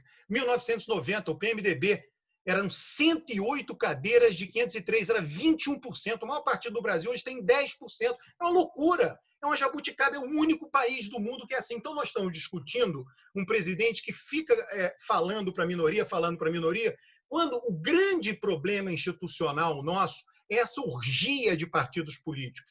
O Brasil viveria tranquilamente, eu não estou defendendo isso, com 2 partidos políticos, bastavam 2 partidos políticos. Podem ter 6. A nossa tradição é mais multipartidária. 6 partidos políticos, 6, só 6, na Câmara dos Deputados. Né? E aí o maior partido ia ter 200 deputados. Nós não temos um partido com 200 deputados. E aí o que tem? O nosso grande problema é um problema de oferta. O sistema político, em função da orgia de partidos, ofertou Bolsonaro ao eleitorado. Em nenhum lugar do mundo se oferta Bolsonaro ao eleitorado. As pessoas dizem, olha, quando você compara Bolsonaro ao Trump é infinitamente melhor que Bolsonaro. As primárias republicanas e democratas, quando ele é o desafiante do presidente, é uma peneira mais dura de que peneira de time de futebol para pegar um garoto lá adolescente para virar profissional. É dificílimo passar por uma primária nos Estados Unidos, tem que ser bom orador, tem que sentar, negociar, tem que ter o passado limpo para os padrões norte-americanos. É uma peneira duríssima. No Brasil não tem peneira. O Roberto Freire ele preside o mesmo partido há mais de 30 anos. Ele é mais longo do que o papado. A presidência de Roberto Freire, do partido dele, é mais longo do que o papado de João Paulo II. Porque no Brasil, cada um tem um partido para chamar de seu. A Marina fundou um partido para chamar dela. Cada um tem um partido para chamar de seu. Enquanto que, por que a gente vê nos outros países alguém perder uma eleição, tá? E depois ele passa o bastão, perdeu, sai, vai outro, porque todos os políticos estão amontoados em poucos partidos. Aí eles ficam empurrando, a fila tem que andar. No Brasil, não, ninguém está amontoado em poucos partidos. Cada um tem o seu. Perder a eleição, fica lá. Perder a eleição, fica lá. Eu me lembro quando o DEM estava decaindo, o DEM decaiu. Rodrigo Maia é presidente do partido eterno. Isso é impensável numa companhia. O CEO de uma empresa, se a companhia cai, o CEO muda. A gente não está olhando o problema mais importante. Esse governo só governa para a minoria porque a gente tem essa miríade de partidos políticos. E é importante que as forças democráticas amplas, da centro-direita à centro-esquerda, que elas se reúnam e consigam, enfim, superar esse déficit de resistência. E se, por um lado, eu acho que o Bolsonaro tem uma dificuldade de fazer um golpe, dar um golpe, porque o Brasil é um país que tem uma tradição de acomodação, então são muitos interesses. Por outro lado, essa tradição de acomodação brasileira, no meu ver, ela também dificulta a criação de uma oposição. A nossa tendência é, enfim, aí a gente pode entrar em fatores realmente culturais. Acho que o Brasil é um país, eu já tive discussões com o Alberto sobre isso, acho que o Brasil é um país que carece de uma tradição de revoltas. Não que existe uma tradição de revoltas no Brasil, muitas aconteceram, não é? Revolta da Chibata, revolta dos Malês, tantas revoltas, mas elas foram não apenas derrotadas, mas elas foram deixadas ali na nota de rodapé do que a gente poderia chamar de patrimônio que circula no dia a dia.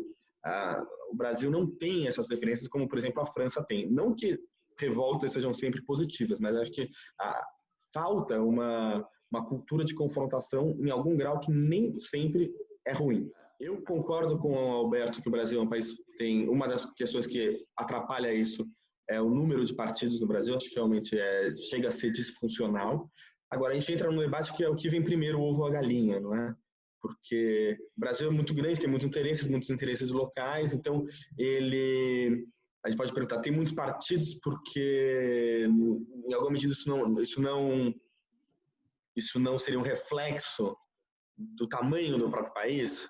Claro, os Estados Unidos são um país muito grande, em que você consegue ter 2 partidos. E aí a gente vê uma coisa curiosíssima, e o Alberto acho que citou isso, e eu concordo com ele totalmente. Quando você tem menos partidos, esses partidos são necessariamente mais plurais, não é? Porque eles têm que acomodar muita gente. Não acho necessariamente que o sistema de primárias americano impeça um Bolsonaro. Eu acho que o Trump é diferente do Bolsonaro, claro. É menos desqualificado que o Bolsonaro, claro. Mas existem tendências diversas dentro do processo de primárias, mas uma delas, às vezes, é de procurar um candidato que seja ideologicamente mais radicalizado, porque ele tem que falar para aquelas bases. Claro, às vezes as bases usam o argumento contrário. Precisamos de um moderado para conquistar os eleitores do outro lado, mas são tendências diversas. E é uma pergunta que eu coloco para eles. O Brasil tem feito lentamente, e nós sempre achamos que é mais lentamente do que deveria, mas são temas muito delicados, porque, de novo, são muitos interesses em jogo. Uma vez que as instituições estão estabelecidas, fica difícil mudar elas, assim, é muito custoso. Mas se essa mudança que agora entra em jogo do fim das coligações proporcionais, se ela seria positiva ou negativa nesse momento, nessa conjuntura, porque o final das coligações proporcionais coloca em risco a existência de muitos partidos, poderia obrigar a fusão de partidos, enfim, a criação de partidos mais democráticos, internamente democráticos, né? E uma capacidade ali de acomodar interesses dentro dos partidos. Por outro lado, o que eu acho que é o risco hoje no Brasil, nesse momento, é que eu tenho visto na pré-campanha à Prefeitura de São Paulo, por exemplo, que a tendência dos partidos da oposição é cada um lançar o seu candidato, porque eles ainda existem, não é? Eles querem conseguir eleger os seus vereadores. A tendência que eu vejo, na verdade, é que nesse momento o fim das coligações proporcionais pode fragmentar ainda mais a oposição. Nenhum dos países hoje com regimes autoritários está nessa condição como resultado de um golpe. Nenhum. O Eugênio falou da Bolívia, mas, enfim, você pega a Polônia, a Hungria, a Rússia, a Índia, não precisa de golpe. Na verdade, o que está acontecendo no Brasil, e aí,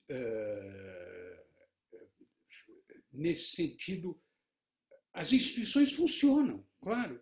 Só que, o que quer dizer as instituições funcionam numa situação em que o presidente da República vai levando o país a situações extremas e dizer que não, mas imagina, isso as instituições vão reagir, elas estão bem, porque elas sempre funcionaram, etc. É exatamente o que se fez na Alemanha com Hitler, é exatamente o que se fez na Polônia, na Hungria, em todos os países democráticos, em tese, as instituições estão funcionando. Só que nós estamos vendo o governo solapar a convivência democrática a um ponto, minar a confiança e o sentimento mais elementar de solidariedade numa situação como essa da pandemia e, portanto, cultivando o terreno de onde vai sair, de onde poderá sair, não um golpe de Estado no sentido convencional, mas o fortalecimento dessas tendências irracionais que têm audiência na sociedade e que podem vir a se formalizar e a se oficializar à medida que, por exemplo, vá acontecendo substituições no Supremo, etc. Ou seja, nós não estamos na iminência de um golpe, mas ao que me parece, e eu gostaria de ouvi-los a respeito disso, nós estamos numa escalada que não dá para dizer isso é algo episódico que a sociedade vai superar em 2022.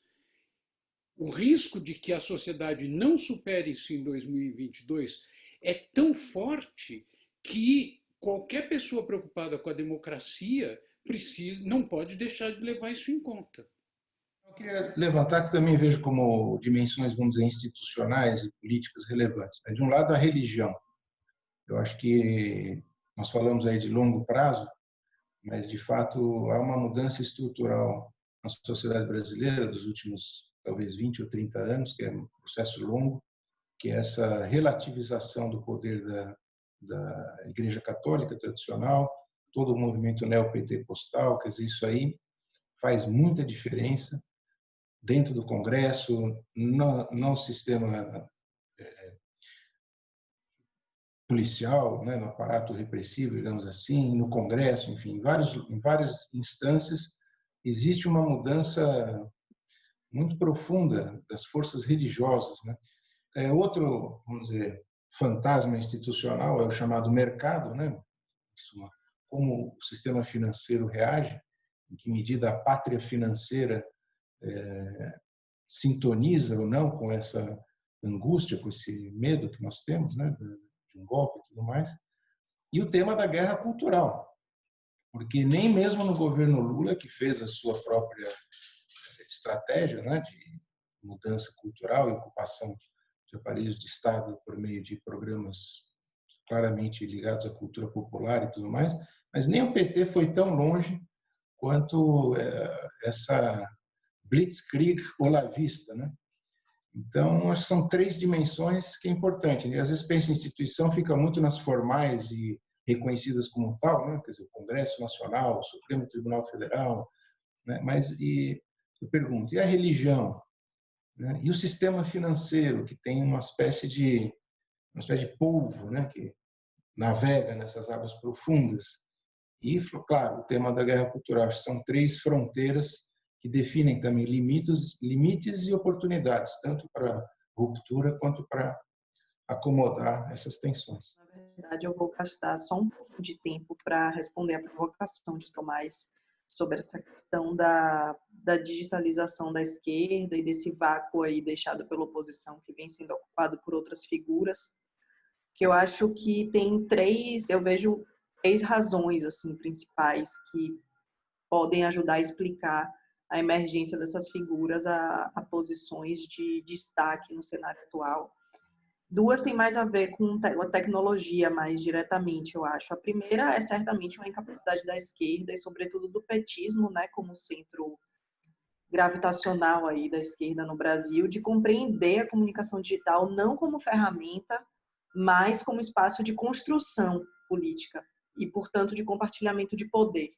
Né? Então, é muito mais do que estar nas redes, do que ter um perfil, quando você vai analisar, por exemplo, o uso do WhatsApp, você vê que os grupos bolsonaristas, em geral, são grupos abertos, em que todo mundo fala, compartilha a mensagem, enquanto o PT costuma criar listas de transmissão, em que você só recebe mensagens do partido. Claro que eu estou falando de um jeito bem pouco detalhado, tá? Do ecossistema de comunicação.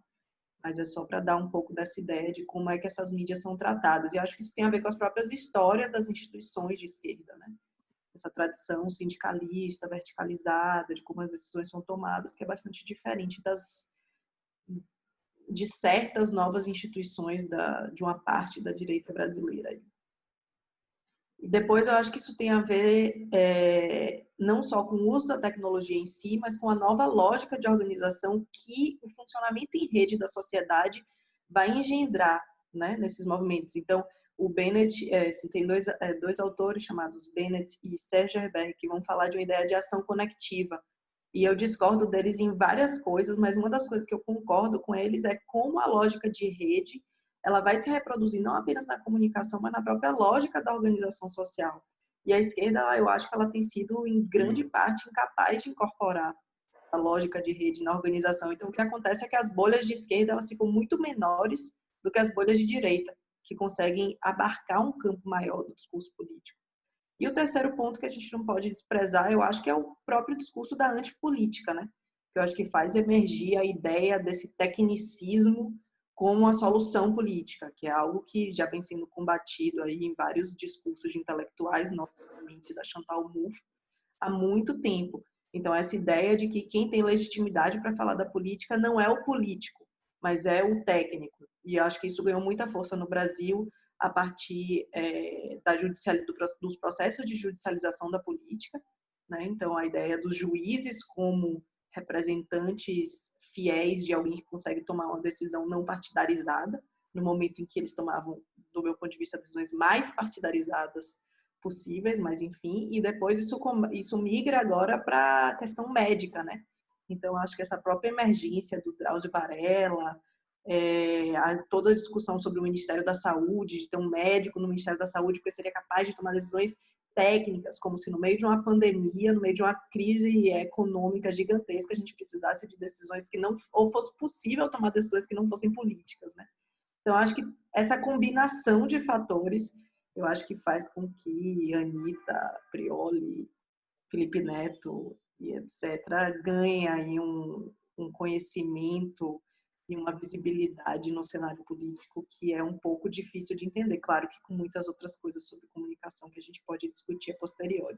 Cada vez mais se faz a pergunta por lado do TCE, do Tribunal da parte de eleições, onde o Barroso agora é presidente, e se fala, né, que em 2020 ainda poderia se caçar a chapa Bolsonaro-Mourão.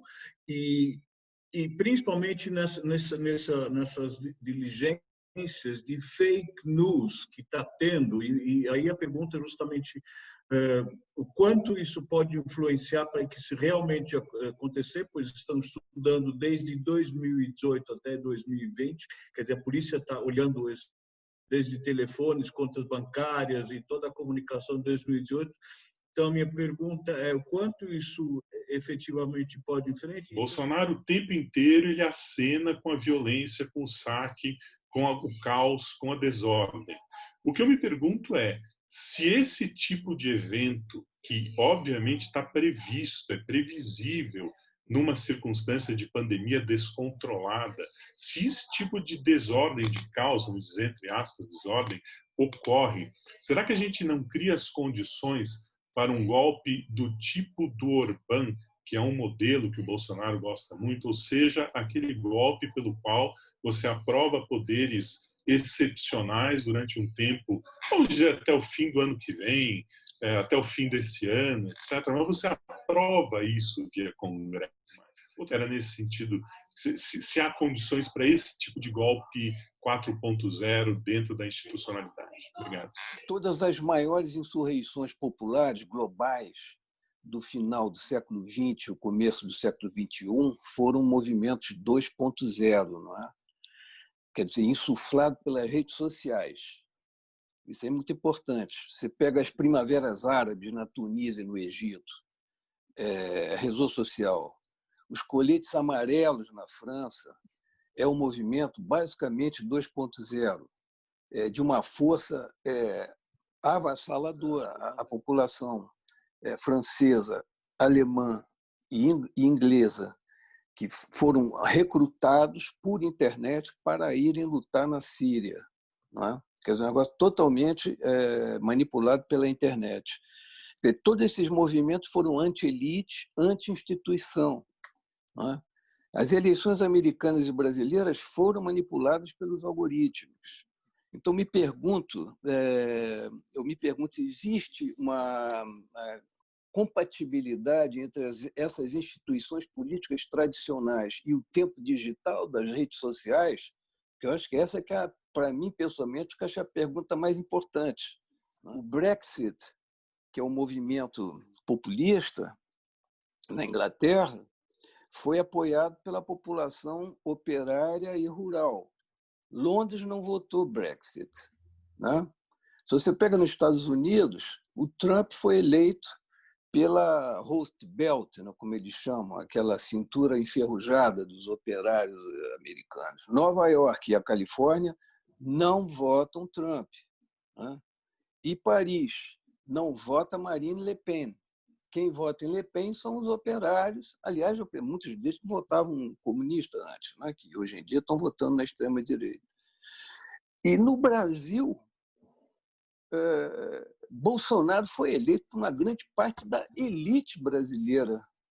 Eu queria também poder entender melhor isso. Né? Para mim é um enigma. Se você pegar as eleições brasileiras, o país está dividido ao meio. Né? O sul do país, onde se concentra uma grande parte das elites, pelo menos financeiras, etc., votou Bolsonaro em massa. E você pega o norte e nordeste, não. Isso que você coloca é que nenhum país esses caras chegaram ao poder como resultado de um golpe. De fato.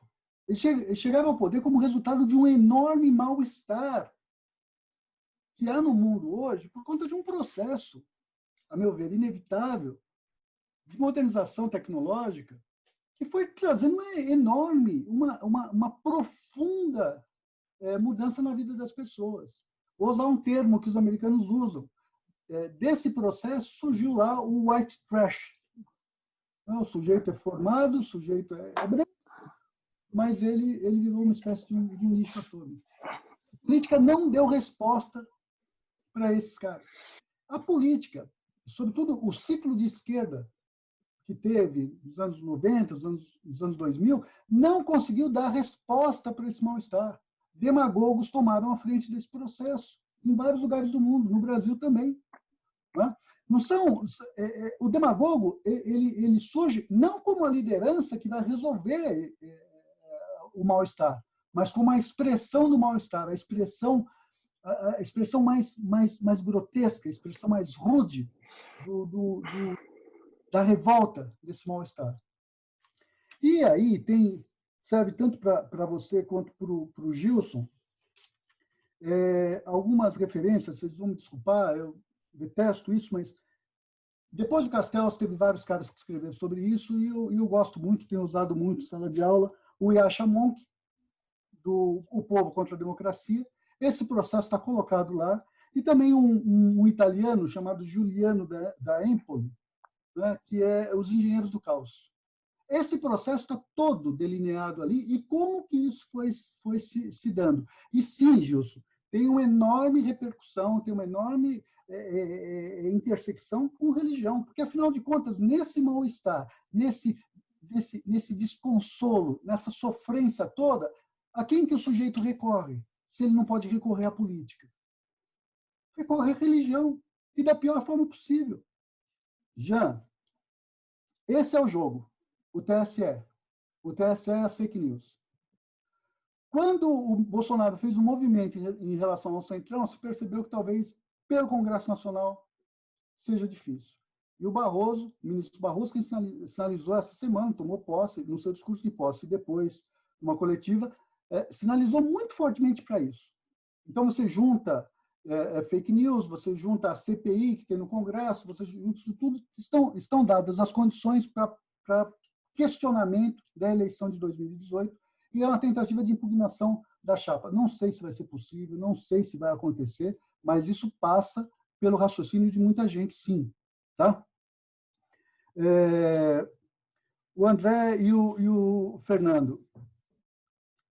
Olha, André e Fernando também. Vocês estavam falando, eu estava me lembrando do que está acontecendo agora, em Minneapolis. Às vezes é a gota d'água.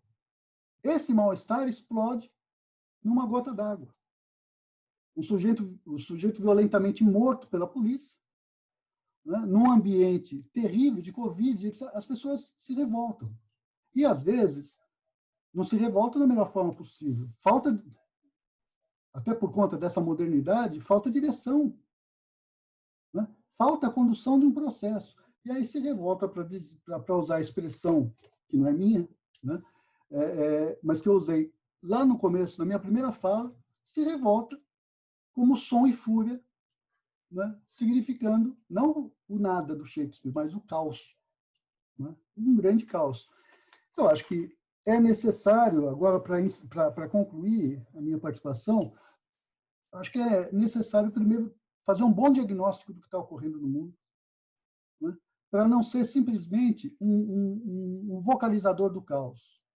Nós precisamos entender o que está ocorrendo, porque o diagnóstico é o primeiro passo para que a gente comece a ter possibilidade de ver saídas. Né? O Otávio sabe disso, ele já me falando algumas vezes, faz 6 anos que eu uso nas minhas palestras o seguinte título: O Brasil em seu labirinto. O Brasil em seu labirinto. E nós não temos Teseu, nós não temos Penélope, nós não temos liderança, e nós temos um minotauro terrível, que é o bolsonarismo. Né? Então, eu acho que a gente precisa ter, primeiro, um bom diagnóstico do que se passa, depois organizar a sociedade. Por que, só para concluir, por que esse golpe 4.0 que o André se referiu aqui, por que a gente está dizendo que, olha, acho que não vem, ou nesse momento não vem, esse golpe está mais difícil? É porque, ao contrário do que acontece em outros países, faltam condições políticas aqui. Bem ou mal, a sociedade no Brasil, alguma coisa perto de 70%, talvez, tem dito não ao Bolsonaro. Não são só os órgãos de freios e contrapesos. A sociedade tem dito não. Né? Nós somos maioria, nós não somos minoria. Né? Nós somos os 70% que não fechamos com isso. Agora, nós somos absolutamente desarticulados e fragmentados. Esse é o nosso grande problema e me parece que é aí que a gente tem que começar resolvendo. Me parece que a clareza e o bom senso de que nós precisamos formar uma frente ampla, né, já passou da hora, a gente precisa ir nesse caminho. O Ricardo e o André perguntam na mesma direção, né, se haveria aqui a chance de ter um golpe 4.0. Em geral, quando se pergunta isso, se menciona os exemplos de Turquia, Hungria, Rússia, Polônia e Índia. Desses países, 3 são países unitários. A Turquia é um país unitário, a Hungria é um país unitário, a Polônia é um país unitário. Não tem governadores de Estado como tem aqui. Os governadores de Estado criam núcleos de poder e ambições políticas que visam manter as regras do jogo, porque eles vão querer um dia ser presidente. Dória quer ser presidente, Flávio Dino quer ser presidente, Ciro Gomes, ex-governador de Estado, quer ser presidente, Rui Costa talvez queira ser presidente. Então, é totalmente diferente. O check and balances de uma federação é muito diferente do check and balances, né, do peso e contrapeso de um país unitário. Rússia é uma federação, Índia é uma federação. Agora, tem uma característica desses 5 países. Em todos eles, o chefe de governo, né, ou o presidente, ou o primeiro-ministro, né, ele teve maioria no Congresso. No Brasil, o nosso não tem maioria. Então, ele utilizou da maioria para aprovar medidas que mexiam com o judiciário. A Turquia hoje tem o Erdogan, ele inclusive fez um plebiscito em abril de 2017, quando estava num ponto alto da popularidade, para se tornar presidente, para mudar para o regime presidencial. E ganhou o plebiscito com voto popular. Na Rússia, o Putin, a última eleição, ele foi eleito com 76% dos votos. Lá ele tem 338 de 450 cadeiras, né?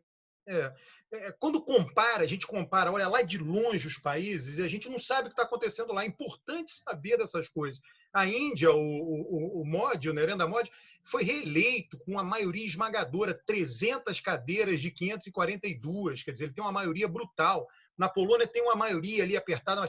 Agora, o caso mais interessante é a Hungria, que é muito mencionado no Brasil. Na primeira eleição lá que o Orbán ganhou, ele ganhou 2/3 do parlamento, 2010. Ele ganhou 2/3 em 2010, 2/3 em 2014, 2/3 em 2018. 2/3. Quando ele ganhou 2/3 em 2010, ele fez uma reforma constitucional, diminuiu a idade mínima de aposentadoria do juiz, aposentou 100 juízes do país. E aí ele indicou 100 juízes. Isso não vai acontecer no Brasil. Não tem a menor chance. Tá? Então, basicamente, o que Bolsonaro fez foi mobilizar as instituições que envolvem esses pilares: lealdade, autoridade, santidade. E a esquerda está sempre mobilizando os pilares dela: o cuidar do outro, opressão, libertação, equidade. Então, esses pilares vão sempre existir em todas as sociedades. Aí vamos ver como é que a esquerda vai se comportar diante disso. Teve um experimento, vou concluir com isso, né? Um experimento natural no norte da Itália, em 2 eleições nacionais da Itália. Tem lá o Tirol, e lá existem italianos que só falam alemão.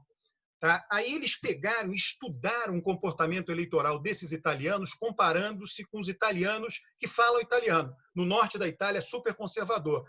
Eles não foram atingidos pela internet por fake news de 2 campanhas eleitorais italianas nacionais, tá? Liga Norte, né? Todo aquele negócio Salvini.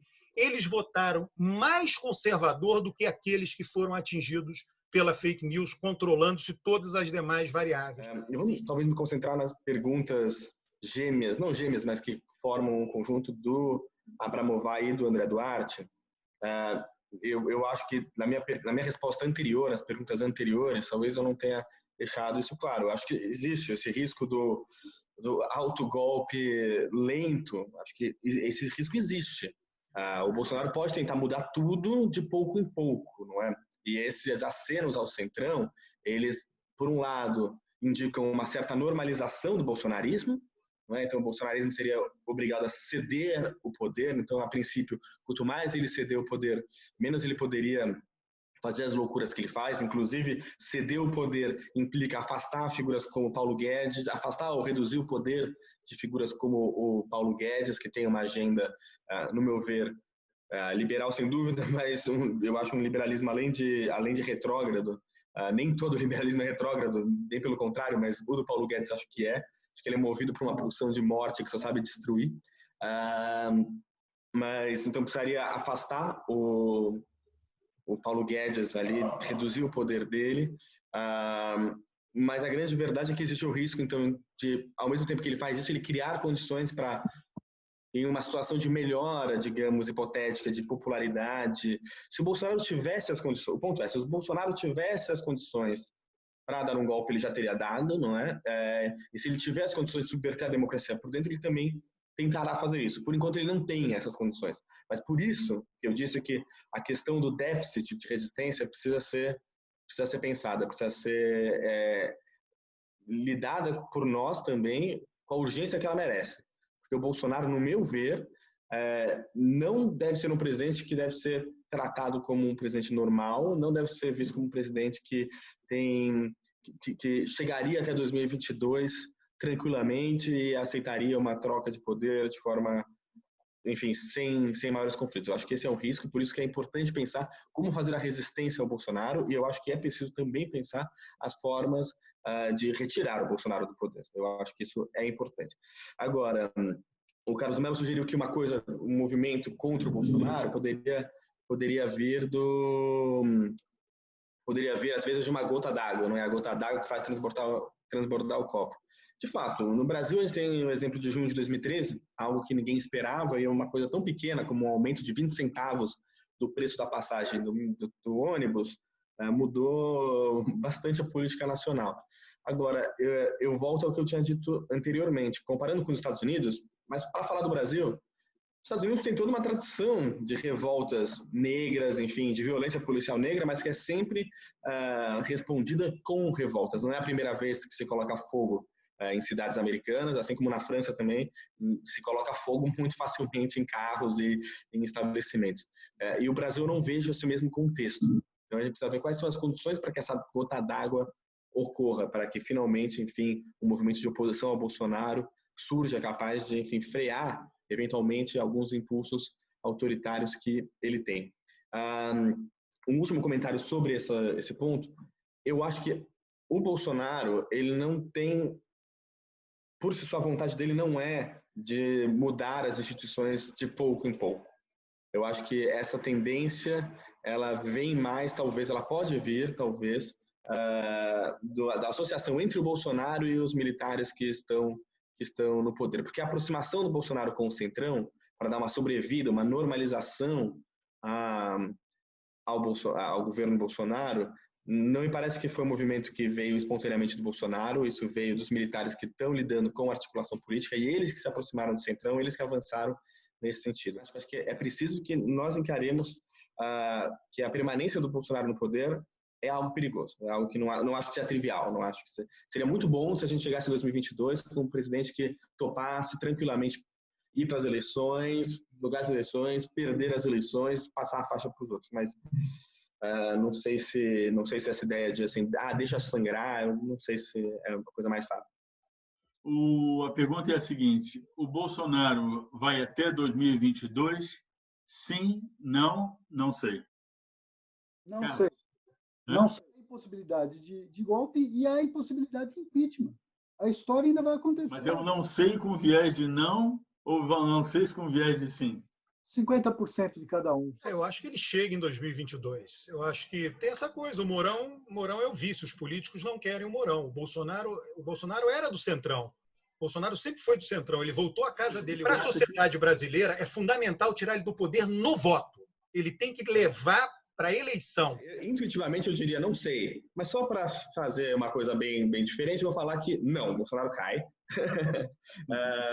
Só para ficar diferente dos demais, eu acho que ele está mais está mais fraco do que forte, e eu acho que ele é um presidente muito errático, que tem uma capacidade enorme de fazer besteira. Não é para subestimar o Bolsonaro de forma alguma, mas só para provocar, eu acho que assim, eu diria não sei, mas eu diria que tem 55% de chance de não e 45% de sim.